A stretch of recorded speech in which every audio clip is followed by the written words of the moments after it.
Optimize Every Day, where we're looking for a 1% improvement. As you can see, Charlie isn't with me here today. He's out. Hopefully he will be back in the next day or so we can finish off our avatar bit. But since he's not here, we're going to cut that until he can make it back. I wanted to start off with a thought. You probably all heard the mantra, evil will prevail when good men do nothing. Well, that idea of doing nothing relates to behavior change as well. We need to be doing something every day. A lot of times, if you don't have anything to accomplish, some of the simplest things you can accomplish are like making the bed. There are military people who have given speeches that making the bed makes it where you have accomplished something very first part of your day, and it just makes it easier to go on to the next task and accomplish the next thing that you need to do on your to-do list. I don't want to go over to-do lists, but to-do lists are good things. I'm looking at how we can do something that helps us make behavioral changes, which means that we have to decide in ourselves where we want to go, what we want to do, whether that's becoming a subject matter expert in a certain area, or we want to learn how to do something better, become more educated. Whatever it is, it's small steps.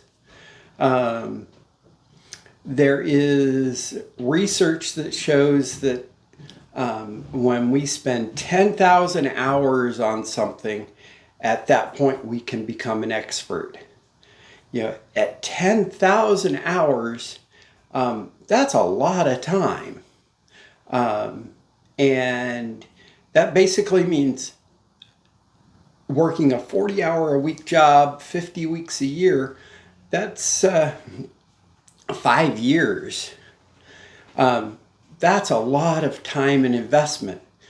But again, it's small steps. You don't become an expert one piece at a time. You have to step by step by step.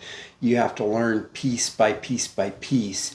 You have to change your behaviors so that you understand the processes that are leading you to your end goals of becoming that expert. And then once you're at the expert level, you can't stop learning. You need to have a behavior of learning, a behavior that will push you beyond that goal, so that once you reach that pinnacle, you're not sliding back, but rather progressing. The IT industry is one where it changes every 18 months. So the technologies, if you're not maintaining it, you can be left behind in literally 18 months and be completely out of the industry and not able to really rejoin it without a lot of effort. So maintaining your skills is important no matter what job you're doing. But if you're changing industries, which some people choose to do, then you have to recognize that it's not an easy short-term process. It's a process that takes time and effort, and it's also small steps.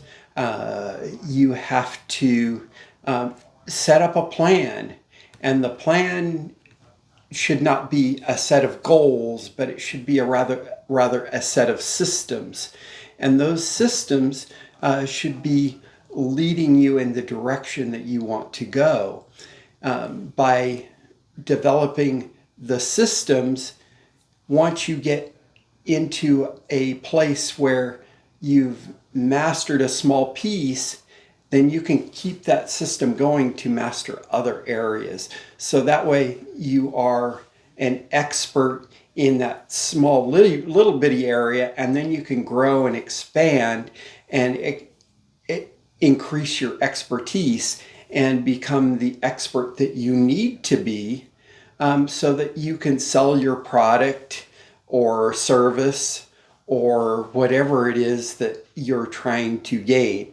And for some people, it's not selling a product. Maybe it's just a self-improvement that you want to make your life more fun or more adventurous or whatever.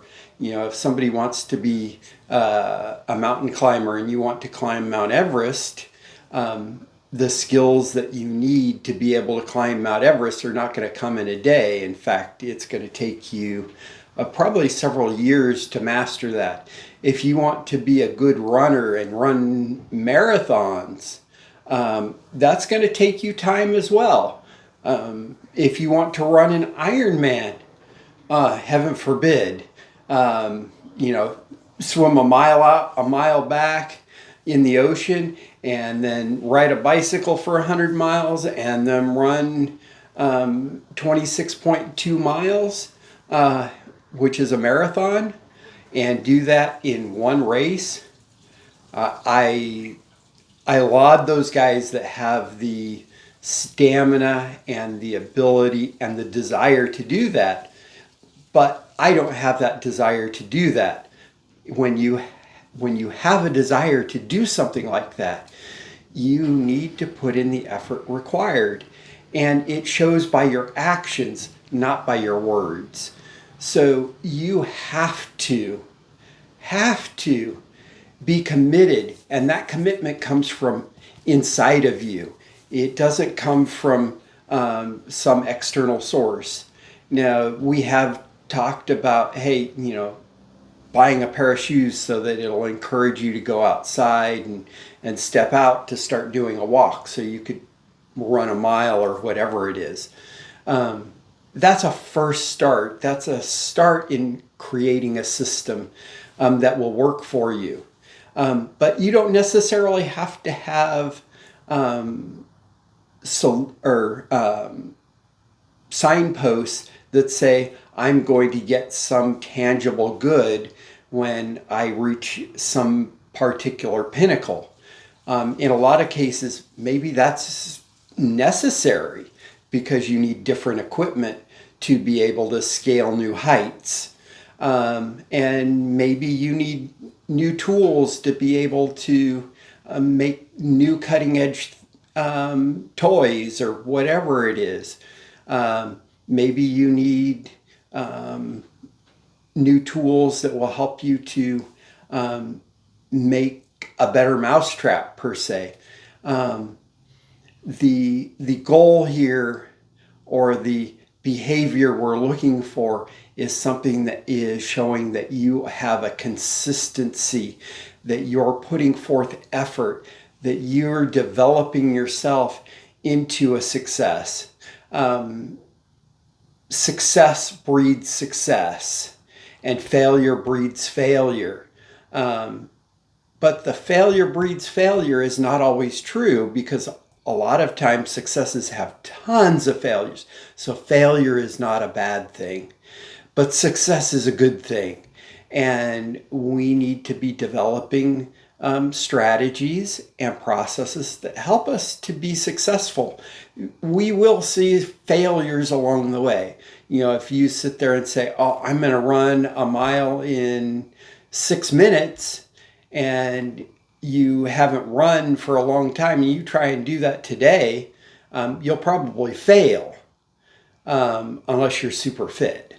And even then, you probably will still fail. On the other hand, with a month or two of practice, maybe you can make that 6-minute mile. And then you say, hey, I want to get down to a 5-minute mile.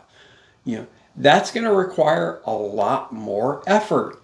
and you're only going to see seconds of improvement as you move forward on that. You have a lot of things that have to happen. You have to build muscle strength in your legs. You have to build endurance in your lungs and lung capacity and those kinds of things.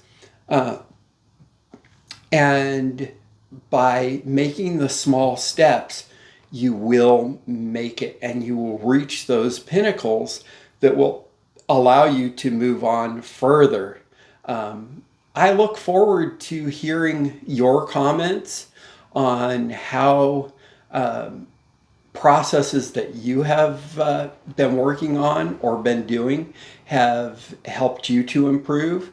I'd love to hear about what your 1% improvements are and how you're making those 1% improvements. And I want to be able to comment on those things so that you know that I am actually sitting there and saying, hey, that's a good thing. And I want to be your cheerleader as much as I want you to be my cheerleader in my direction. I'm looking forward to being able to share with you some new ideas that I have and some new projects that I have coming up, and how you can help me reach my goals, and hopefully in some sort of way I can help you reach your goals as well. Thank you for watching. Please feel free to subscribe. Feel free to like, and thank you so much, and have a great day. Bye.